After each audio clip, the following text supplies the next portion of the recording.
এখন আর পঞ্জিকা দেখে আমাদের পূজা পার্বণের দিনক্ষণ দেখতে হয় না। চারিদিকে যখন ভাঙাভাঙি শুরু হয় তখনই বোঝা যায় সামনে হিন্দুদের কোনো পূজা পার্বণ আসতেছে। আমি তো দাবি করতে পারি যে ৩১ দফার মধ্যে সংস্কারের ৯০% দেওয়াই আছে। তারা বলা হয়েছে আমাদের দেশে একটা রেইনবো সোসাইটি তারা করবে। হিন্দু, মুসলিম, বৌদ্ধ, খ্রিস্টান সহ আদিবাসী, নারী, পুরুষ, বিশ্বাসী এবং অবিশ্বাসী। জীবনে শুনেছেন কোনো দিন কোনো রাজনৈতিক দলের কাছ থেকে? অবিশ্বাসীদেরও যারা ধারণ করে সেটাই বাংলাদেশের প্রথম রাজনৈতিক দল, সেটা হচ্ছে বিএনপি। এই কথাটা আপনাদের মনে রাখতে হবে। এবং রেইনবো সোসাইটির কথাই প্রথম তারা বলেছে। অথচ আজকে আমরা রাজনীতিটাকে ভিন্ন খাতে প্রভাবিত করার জন্য আবার রাজপথ উত্তপ্ত করছি। এটা তো কথা ছিল না। এখন আজকে পূজা পার্বণ নিয়ে যে আমার ভাই প্রীতম বলল, ভাই এই বক্তৃতা তো আমি অ্যাপিলেট ডিভিশনে দিয়েছি। কেন দিয়েছি? যখন ২১-এ সারা বাংলাদেশে ঘটনাগুলো ঘটল, যেটার উৎপত্তি ছিল বাহারের এলাকা, আপনাদের মনে আছে? হ্যাঁ, কুমিল্লা একটা ঘটনার মধ্যে দিয়ে, এবং সেখানে যে পুলিশরা কি উস্কানি দিয়েছে লাইভে এসে, আপনারা মনে আছে সেগুলো? এবং প্রায় ১৫-২০টা জেলায় ঘটনা ঘটে গেল। আমরা হাইকোর্টে গিয়ে মামলা করলাম।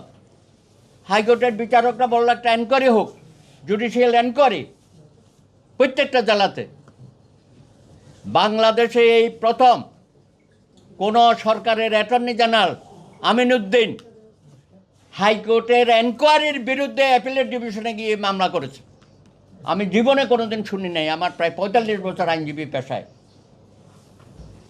হাইকোর্টের জুডিশিয়াল এনকোয়ারি দিয়ে সেই এনকোয়ারির বিরুদ্ধে অ্যাপিলেট ডিভিশনে গিয়ে স্টেনে চেম্বার জাজের ছিল কে? পতিত সরকারের প্রধান বিচারপতি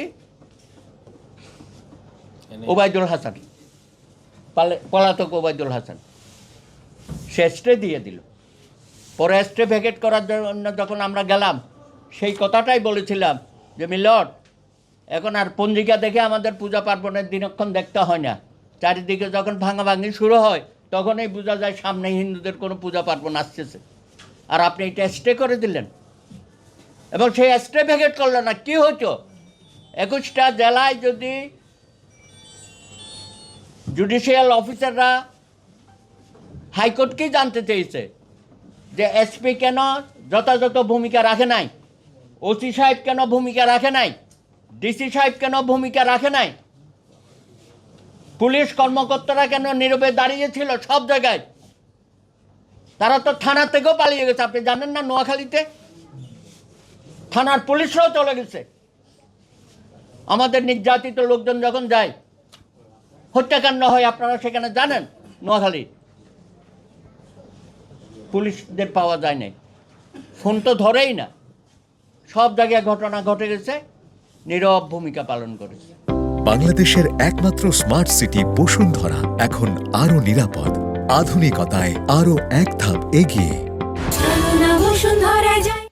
আর তৎকালীন প্রধানমন্ত্রী শেখ হাসিনা ঢাকেশ্বরী মন্দিরে গিয়ে এক বক্তৃতা দিল। সেই সময় দুর্ভাগ্যজনক, কোথায় নিজের দেশে এইসব ঘটনা ঘটতেছে এগুলো নিয়ে কোনো আলাপ আলোচনা নাই। উনি সেখানে আরেকটা উস্কানি দিয়ে বলল যে, বলা হলো হিন্দুদেরকে যে আপনারা একটা প্রতিবেশী রাষ্ট্রকে বলেন সেখানে যেন সাম্প্রদায়িক ঘটনাগুলো থামানো হয়। এটা কোনো কথা হইল? মোদী সরকার কি করবে না করবে সেই দায়িত্ব শেখ হাসিনার। উনি আমাদেরকে কিভাবে বলে যে আপনারা একটু বলেন যে মোদী সরকার যেন একটু সংযতভাবে সব। আরে তুমি আগে সংযত হও।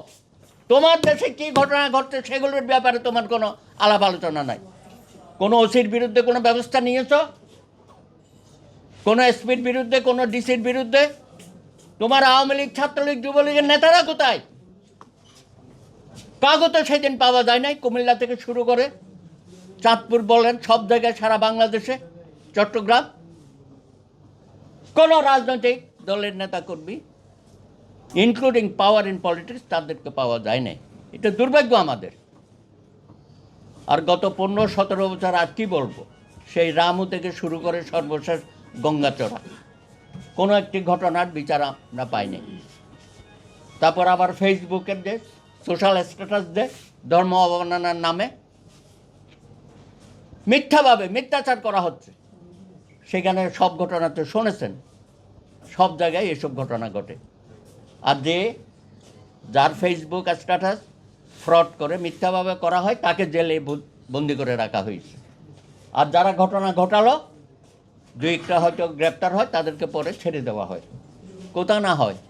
আরে ওবায়দুল কাদের সাহেব রংপুরের একটা ঘটনায় হঠাৎ বলে বেড়ালো যে এই হিন্দু সম্প্রদায় বা ধর্মীয় সংখ্যালঘু সম্প্রদায়ের যে অত্যাচার নিপীড়ন করা হয় সেটা নাকি ইচ্ছা করে করা হয় ভারতের সাথে সম্পর্ক নষ্ট করার জন্য।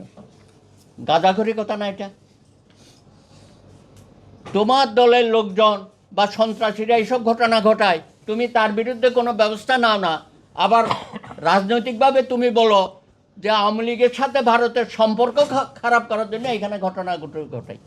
আরেকটা কি বলতো জানেন? তখন কোনো একটা ঘটনা ঘটলেই বলা হতো বিএনপি জামাত করেছে, মনে আছে এইসব? আহারে কি যে অবস্থা!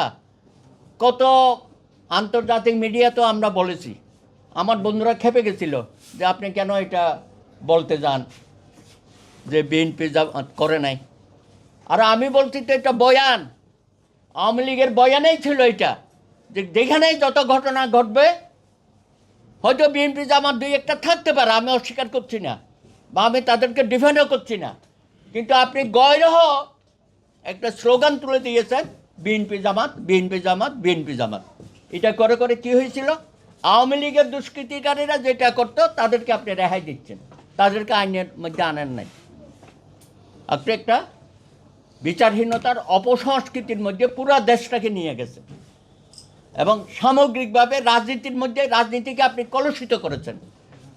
আমার বন্ধু বাসুদেব ধর বলল যে আপনারা রাজনীতির মধ্যে ধর্ম আনবেন না। আমি যদি বলি আপনারা ধর্মের মধ্যে যে রাজনীতি আনেন, সেটার জবাব কে দেবে? আমরা দেখি নাই অনেক ধর্মীয় সংগঠন আছে, তারা প্রত্যক্ষ এবং পরোক্ষভাবে বিভিন্নভাবে সরকারের পারপাস সার্ভ করেছে কিনা বলেন? শুধু রাজনীতিবিদদের দোষ দেবেন যে রাজনীতির মধ্যে ধর্ম আনবেন না, আর যারা ধর্মের মধ্যে রাজনীতি আনতেছে তাদের ব্যাপারেও কথা বলতে হবে। আমরা দুটারই বিরুদ্ধে। ধর্মীয় সংগঠনগুলো আপনারা যেমন রাজনীতির মধ্যে জড়াবেন না, আর রাজনীতির মধ্যেও ধর্মকে আমরা জড়াবো না, সেই প্রতিশ্রুতি জাতিকে সবাইকে দিতে হবে।